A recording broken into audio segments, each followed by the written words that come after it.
የመቶ አለቃ ካፒቴን ማስረሻ ሰጤ ታናሽ ወንድም አብርሃም ሰጤ በፌዴራል መንግስት የጸጥታ ኃይሎች መገደሉ ተገለጸ።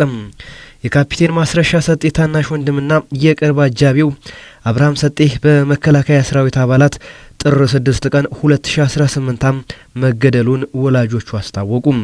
የካፒቴን ማስረሻ ሰጤ ታናሽ ወንድምና የቅርብ አጃቢው አብርሃም ሰጤ በታላቅ ወንድሙ ታላቅ ክህደት ከተፈጸመበት በኋላ በደብረ ብርሃን ወረዳ ሳሲት ኪዳነ ምህረት ትንሽ ከተማ ከጓደኞቹ ጋር በነበረበት ወቅት መገደሉን ወላጆቹ ተናግረዋል።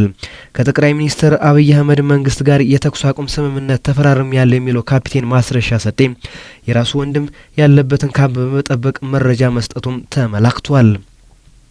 በካፒቴኑ መረጃ ሰጭነት ታናሽ ወንድሙን ጨምሮ ከ25 ያላነሱ የፋኖ ኃይሎች አመራሮችና አባላት መደምሰሳቸውን የመከላከያ ሰራዊቱ መረጃ ማዕከላት ጠቁመዋል። በተለይም በአፋድ አመራሮች ላይ ያነጣጠረ ነው የተባለው የመከላከያ ሰራዊት በሳሲት ኪዳነ ምህረት በወሰደው ጥቃት የካፒቴን ማስረሻ ሰጤን ታናሽ ወንድም ጨምሮ በርካቶች የተገደሉ ሲሆን የማስረሻ ወላጆች የልጃቸውን አስክሬን ማግኘት እንዳልቻሉም ተናግረዋል። የተከበራችሁ የበራፍ ቲቪ ቤተሰቦች እስከ ዝግጅታችን ፍጻሜ አብራችሁ ስትቆዩ በታላቅ ወንድሙ ክህደት የተሰዋ አብርሃም ሰጤ ማን ነው የሚለውን ካፒቴን ማስረሻ ሰጤ ታናሽ ወንድሙ እንዲሰዋ የፈቀደው በምን አይነት ሁኔታ ውስጥ ሆኖ ነው የሚለውን በዝርዝር እናስቃኛችኋለን። ልጃቸው ነው እየተቆረጠ ያለው። ሊፈጥሩ ያሰቡት ብሔራዊ አደጋም ጭምር ነበር። ብሔራዊ አደጋ ለመፍጠርም ፈልገዋል። ያም ጭምር ነው ሽፍት ያደረገባቸውና አጀንዳቸው ሲታጠፍ መሬት ላይ መሬት መንካት እንደማይችል ሲረዱ በዚያ ደረጃ ህዝብንም ጭምር አስተያየት የሰጠ ህዝብ ጭምር በአዳራሽ የተገኘ ህዝብን ጭምር ማውገዝ፣ መሳደብ ለህዝብ ቁም ያለው ይያል ህዝብን መሳደብና ማውገዝ ይሄ ንዴት የፈጠረው ነው። ጥር 6 ቀን 2018 ዓመተ ምህረት በሸዋ የሚንቀሳቀሱ ፋኖች ቀን አልነበረም። እኒያ የሸዋ ተራሮች እንደ ጦጣ የሚዘሉባቸው የነበሩ ወጣቶች ትናንት ቀናቸው አልነበረችም። በግልባጩ የፌዴራል መንግስቱ ሰራዊቶችና ማስረሻ ሰጤ ደግሞ ትናንት ቀናቸው ነበረች ማለት ይቻላል። ትናንት ድል የቀናቸው የመንግስት ሰራዊቶች ጥይት ጠላት የሚሏቸውን ኃይሎች ብቻ ሳይሆን ወዳጅ የሚሏቸውን ካፒቴን ወንድምም ጭምር የምትምርም አልነበረችም። አብርሃም ሰጤ ለወትረው ለናቱ ልጅ ካፒቴን ማስረሻ ሰጤ መከታው ደጀኑ ታማኙና አጃቢው ጭምር ነበር። ካፒቴኑ ከቀድሞ የትግል አጋሮቹ ከነዘመነ ካሴ መገፋትና መገለል ሲደርስበት አለውልህ ብሎ ጎጃምን ለቆ ሸዋ ድረስ አጅቦ የወሰደው ታናሽ ወንድሙ ነው። አብርሃም ሰጤ ለወትረው ካፒቴን ወንድም የነበረው መቶ አለቃ ወንድም የነበረው መከታው ወንድም የነበረው ሰው ነበር። ትናንት ግን ያ መከታው ወንድሙ፣ ያ ካፒቴን ወንድሙ፣ ያ ደጀን ወንድሙ ጥላት ከሚላቸው ኃይሎች ጥይት ላይ ሊያተርፈው አልቻለም። አብርሃም ሰጤ እንደ ማንኛውም የአማራ ወጣቶች ግራ የተጋባ ወጣት ብቻ አልነበረም። የቀድሞ የአማራ ልዩ ኃይል አባል የነበረ ልዩ ኃይሉ ሲፈርስና ሲበተን የታላቅ ወንድሙን መንገድ ፋኖነትን የመረጠ ወጣት ነበር። የአማራ ልዩ ኃይል አባል እያለ ስመጥር ተኳሽና ታላቅ አመራር ይዋጣዋል የሚል ተስፋ የተጣለበት ወጣት እንደነበረ በቅርብ የሚያውቁት ጓዶቹ ይመሰክራሉ። የአማራ ልዩ ኃይል በእርግጥ በተመረጡ ወጣቶችና ጀግኖች የተሞላ እንደነበር የግራ ካሶ ምሽጎች ይመሰክራሉ። የአማራ ልዩ ኃይል ይህ ስም ሲጠራ ገና የብዙዎች ልብ በኩራት ይሞላል። በተቃራኒው ደግሞ የጥላት ልብ በፍርሃት ያረዳል። ይህ ስም ለወገን የደህንነት ካባ፣ ለህዝብ የህልውና ዋስትና፣ ለኢትዮጵያም የሉዓላዊነት ምሰሶ ነበር። ልዩ ኃይሉ ወታደራዊ አደረጃጀት ብቻ አልነበረም። የህዝብ ትንፋሽ፣ የቁርጠኝነት ተምሳሌትና የአልደፈር ባይነት መንፈስም ነበር። ያለፉትን ዓመታት መለስ ብለን ስናስብ በምስራቅም በምዕራብም በሰሜንም በደቡብም የጥይት ድምጽ ሲያስተጋባ ቀድሞ የሚደርሰው እሱ ነበር። መሬት ሲናወጥ፣ ሰማይ ሲጨልም እንደ መብረቅ ፈጣን እንዳንበሳ አስፈሪ ሆኖ የጦራው ድማውን የሚቆጣጠረው የአማራ ልዩ ኃይል ነበር። አልደፈርም የሚለው ቃል በደም ስራቸው ውስጥ የሚዘዋወር ቃል ኪዳን ነበር። ጠላት በዛ መሳሪያ ያነሰ ብለው አፈግፍገው አያውቁም። የልዩ ኃይሉ አባላት ዩኒፎርማቸውን ሲለብሱ ለሞት ቀጠሮ ሳይሆን ለድል ሰርግ የሚሄዱ ይመስል ነበር። በየግንባሩ የሰሩት ጀብዱ፣ የከፈሉት መስዋዕትነትና ያሳዩት ወታደራዊ ዲስፕሊን የወዳጁን ብቻም ሳይሆን የጥላትንም ክብር ያስገኘላቸው ነበር። እነርሱ ሲኖሩ ህዝቡን በሰላም ይተኛ ነበር። ምክንያቱም አጥር ከሌለው ቤት ይልቅ ልበ ሙሉ ልዩ ኃይል ያለው መንደር አስተማማኝ ነበርና። እነዚህ ጀግኖች የህዝብ ልጆች ናቸው። ከርሻቸው፣ ከትምህርት ቤቱ፣ ከከተማው የወጡ የህዝባቸው እንባ ያንገበገባቸው ወጣቶች በበረሃ ወርደው ቋጤን ተንተርሰው የተኙት ለራሳቸው ግብር ፈልገው አልነበረም። እናቶች እንዳያለቅሱ፣ ህፃናት እንዳይሸበሩ፣ የአማራ ህዝብ ክብር እንዳይነካም ነበር። ብዙዎች አካላቸውን አጥተዋል። ብዙዎች ውድ ህይወታቸውን ገብረዋል። ጓዶቻቸው ሲዋደቁ ያዩ እንኳን እርባቸው በውስጣቸው ውጣው ለወገን መከታ ሆናለው ብለው ወደፊትም ተምዘግዝገዋል። ያ የልዩ ኃይል አርማ፣ ያ የአረንጓዴ ቢጫ ቀይ መለያቸው ተስፋ የቆረጠ ህዝብ ሲያየው እንደገና ተስፋ የሚዘራበት ብርሃን ነበር። እነርሱ የታሪክ አደራ ተሸካሚዎች ነበሩ። ነገር ግን የነዚህ ሁሉ ጀግንነትና መስዋዕትነት ዋጋ ምን ሆነ?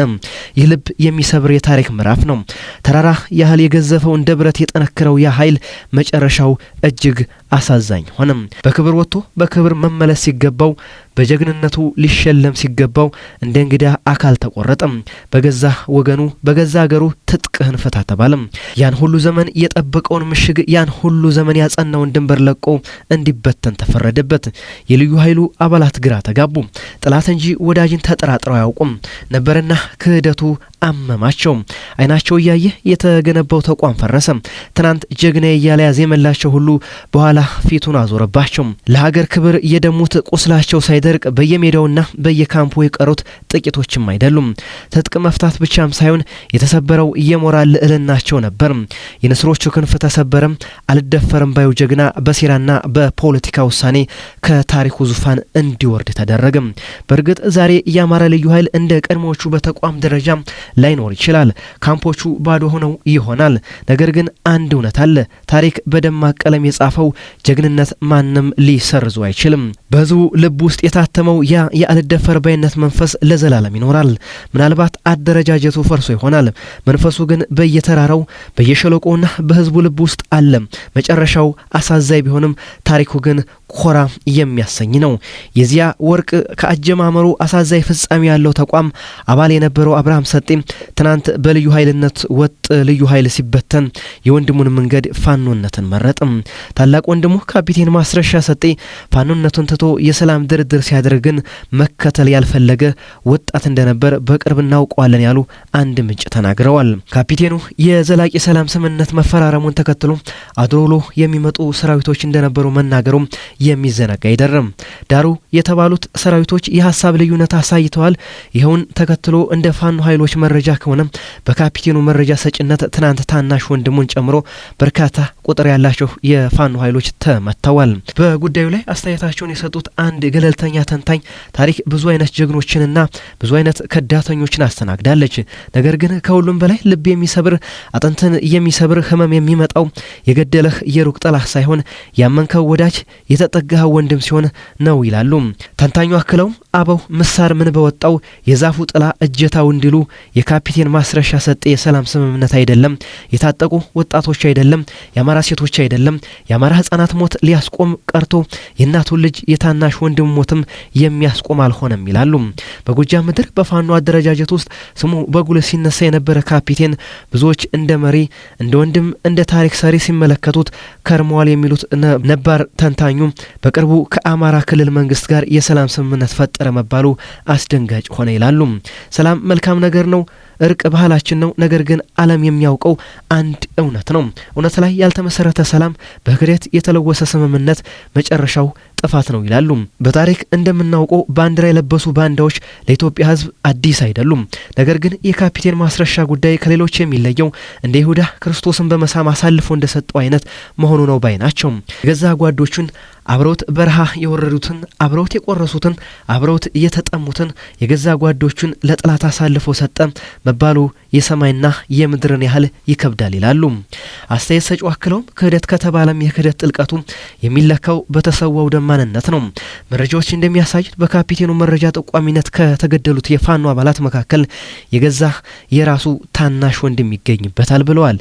ይህንን መስማት ራሱ የሰው ልጆች ህሊና የሚፈታተን ነው የሚሉት አስተያየት ሰጪው መጽሐፍ ቅዱስ ላይ ቃየል ወንድሙን አቤልን በሜዳ ላይ እንደገደለው ይተረካል። ዛሬ በ21ኛው መቶ ክፍለ ዘመን ደግሞ ምናልባትም ለፖለቲካ ትርፍ ለጊዜው ጥቅም ሲባል ወንድሙን ለሞት አሳልፎ ሊሰጥ ማየት ምንኛ ያማል የሚል ስሜት አዘል ጥያቄን አንስተዋል። ያ ሟች ታናሽ ወንድሜ ነው፣ መከታዬ ነው፣ መሪዬ ነው ብሎ የተከተለው ሰው ሞቱን ሲቀዳጅለት ማየት እንዴት ያለ የክህደት ጥግ ነው በሚል ጠይቀዋል። ወንድሙና ጓዶቹ በመሪው መረጃ ተከበው መውጫተው ሲያልቁ የካፒቴን ማስረሻ ህሊና ምን ብሎ ይሆን? ወይስ እንደ ንጉስ ቴዎድሮስ ዘመን ባንዳዎች ህሊናውን ለጊዜው ጥቅም ሽጦ ይሆን የሚል ጠንከር ያለ የህሊና ጥያቄ ጠይቀዋል። በእርግጥ በጥንቷ ሮም ጁሊየስ ቄሳር በወዳጆቹ ብርቱስ ሲዋጋ አንተም ብርቱስ እንዳለው ዛሬም በኢትዮጵያ ምድር ሁሉ የፋኖ ሰራዊት ያ ሁሉ ህዝብ አንተም ማስረሻ እያለ በቁጭትና በእንባ እየጠየቀ ይሆናል። አንድ ሰው ዓለምን ቢያተርፍ ነፍሱ ግን በወንድሙ ደም ካጨቀየ ምን ዋጋ አለው? የክስተት ትግላቸውን ሊጎዳው ይችላል ይሆናል። የብዙዎችን ሞራል ሊሰብርም ይችላል። ታሪክ እንደሚለው በክህደት የሚገነባ ዙፋን የለም፣ በወንድም ደም ላይ የሚቆም ሰላም የለም አይኖርም በሚል ገለልተኛ አስተያየታቸውን ቋጭተዋል። በሌላ በኩል ደግሞ በተለይ የማስረሻ ሰጤን መንገድ የሚደግፉ ኃይሎች ህይወት ምርጫ አላት፣ የፈለገውን የመምረጥ መብት አለ ሲሉም ይደመጣሉ።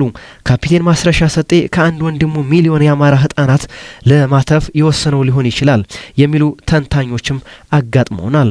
ተንታኞቹ እንደሚሉት ወሬ የተተኮሰ ጥይት ነው። ምላጩን ከሳቡ በኋላ አቅጣጫን ማስቀየር ያን ያክል ከባድ ነገር ነው። ታሪክ ሁሌም አንድ ፊት ብቻ የለውም። መሪዎች አንዳንዴ በህዝብ ዘንድ ክህደት የሚመስል ነገር ግን በውስጡ የወገን መታደግ ዓላማን ያዘለ ከባድ ውሳኔ ይወስናሉ ይላሉ።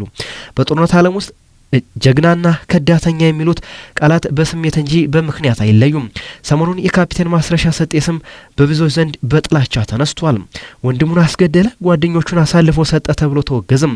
ነገር ግን ለሰከንድ ያህል ከስሜት ወጥቶ በስሌት ወደ ካፒቴኑ ጫማ መግባት ያስፈልጋል ይላሉ። አንድ ሰው ለምን የገዛ ወንድሙንና የትግል ጓደኞቹን ለመሰዋት ይጨክናል ብሎ መጠየቅም ሚዛናዊነት ነው ይላሉ።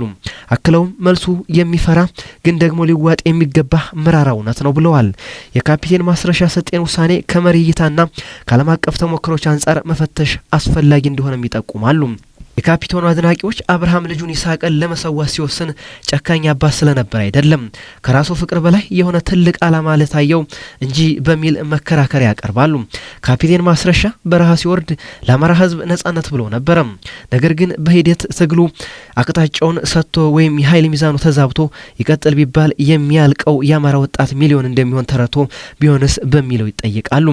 አክለውም አንድ መሪ ጦርነቱ እንደማያዋጣ በመጨረሻውም የህዝብ እልቂት እንደሆነ በተጨባጭ መረጃ ሲያረጋግጥ ምን ያደርጋል? በክብር ለመሞት ሲል በሚሊዮን የሚቆጠሩ ወጣቶችን ወደ እሳት ይማግዳል ወይስ ስሙ መጥፋቱን ከዳተኛ መባሉንና የገዛ ወንድሙን ህይወት መስዋዕት አድርጎ ጨካኝ ውሳኔን ይወስናል? ምናልባት ካፒቴን ማስረሻ የመረጠው ሁሉም ከሚያልቁ እኔና ወንድሜ እንዲሁም ጥቂት ተሰውተን ሌላውን ይትረፍ የሚለውን ከባድ የሂሳብ ቀመር ሊሆን ይችላል ባይ ናቸው።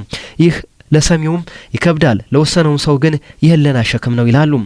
በርግጥ ታሪክ እንደዚህ አይነት መሪዎችን በመዝገቡ አከትባ ይዛለች። እንደ አንድ ማሳያ የአየርላንዱ ታጋይ ማይክል ኮሊንሰንን መውሰድ ይቻላል። ማይክል እንግሊዝ ሲዋጋ ቆይቶ በመጨረሻም ይህ ጦርነት ህዝቤን ይጨርሳል ብሎ ከጠላት ጋር የሰላም ስምምነት ተፈራርሟል። ዳግማዊ ምኒልክ ቢሆኑ አድዋ ላይ ያገኙትን ድል ላለማጣት በሚል ኤርትራን ለጠላት አስረክበው ተመልሰዋል። ማይክል እንዲህ ያለው ውሳኔው በገዛ ጓዶቹ ዘንድ ከዳተኛ አስባለው። የቅርብ ጓደኞቹ ተለይቶት በመጨረሻም በገዛ ወንድሞቹ ጥይት ተገደለም። ነገር ግን ዛሬ አየርላንድ ያለችበት ደረጃ ላይ የደረሰችው እሱ በወቅቱ ክህደት የተባለውን የመዳን ውሳኔ በመወሰኑ እንደሆነ ይተረካል። በተመሳሳይ መልኩ የግብፁን ፕሬዚዳንት አንዋር ሳዳትን ማንሳት ይቻላል። አንዋር ከእስራኤል ጋር ሰላም በፈጠሩት በዚህ ወቅት የአረብ ዓለም ከዳተኛ ብለው አወገዛቸው።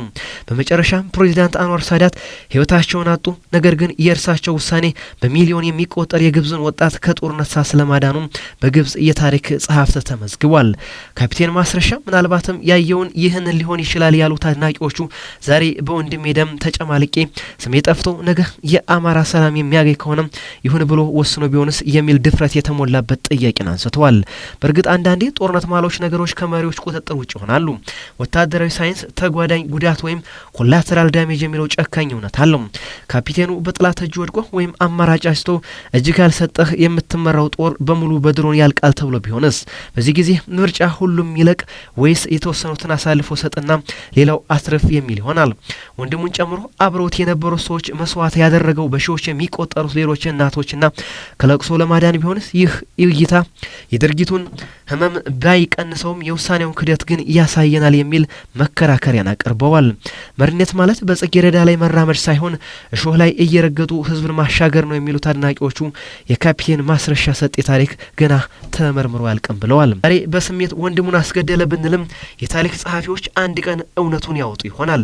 ምናልባት ያንን ቀን ስናይ ካፒቴኑ ራሱን የሰዋ ስሙን ያስጠቆረ ወንድሙን ሳይቀር ለመስዋዕትነት ያቀረበው ከአቅም በላይ የሆነ አደጋ ከህዝብ ላይ ለመቀነስ ነበር ብለን እንረዳም ይሆናል። ወይም ለጊዜያዊ ድሎትና ለስልጣን የእናቱ ልጅ አሳልፎ ፍርዱን እየሰጠ ግለሰብ በሚል ይዘከር ይሆናል። የመጨረሻው ድምዳሜ ለጊዜም እንተዋለን። ካፒቴኑ ያደገበት አገር ሰው፣ የካፒቴኑ ማህበራዊ መሰረት የተገነባበት ቀይ ሰዎች፣ የሞተው ወንድምሽ የገደለው ባልሽ፣ ሀዘንሽ ቅጣጣ ከቤትሽ አልወጣ የሚለው የሙሾ ግጥም እንዳላቸው አስታውሰን በዚሁ እንሰነባበታለን።